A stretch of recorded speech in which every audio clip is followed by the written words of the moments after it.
د ماشوم تربیت هغه ته په لاس کې موبایل ورکول نه دي. د ماشوم تربیت هغه لیپټاپ ته سپارل، کمپیوټر ته سپارل نه دي.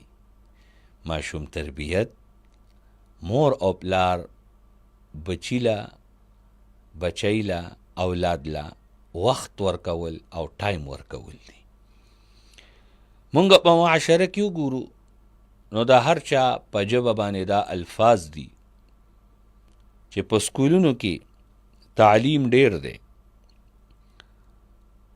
په کالجونو کې تعلیم ډیر دی، او مونږ او تاسو وګورو نو مونږ او تاسو په خپله هم که تعلیم کو نو د رزق دپاره او د ډیګرۍ دپاره کو. مونږ وایو چې نوکري میلو شي. مونږ او تاسو که په خپلو بچو باندې تعلیم کو نو مقصد څه دی؟ ډیګري او نوکري. حالانکه د تعلیم مقصد ډیګري او نوکري صرف نه ده. د تعلیم مقصد تربیت دی. خو که مونږ وګورو تعلیم نه د تربیت عنصر ډیر کم شوی دی، بلکې جدا شوی دی. او دغه عنصر پوره کول دا د والدینو ذمهداري ده، دا د اساتذه کرامو ذمهداري ده.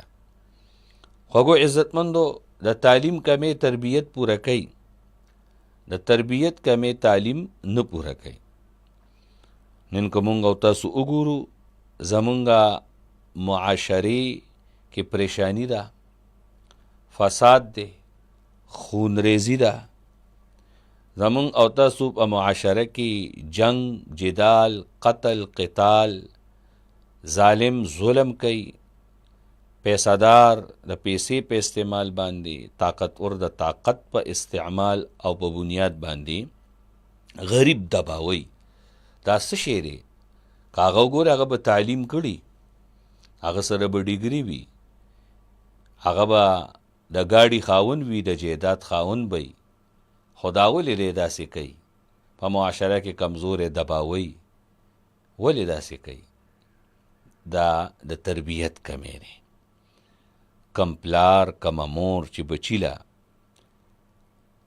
وخت ورکي او ډیر وخت ورکي او بچی ځان سره کینی او بچو ته د اوس نه صحیح لاره او غلطه لاره نشاندهی وکړي چې بچی په صحیح لاره بځي او غلطې لارې ځان ساتي، نو بیا به دا اولاد چې ستر شي او غټ شي نو که دی بیا په ګاډي کې ناستی، او که دی بیا په دفتر کې ناستی، او که دی بیا په هوایي جهاز کې ناستی، نو دی به ظلم نه کوي، دی به رشوت نه اخلي، دی به دروغ نه وایي، دی به مونځ نه پرېږدي، دی به مخلوق خدا باندې شفقت او رحم کوي.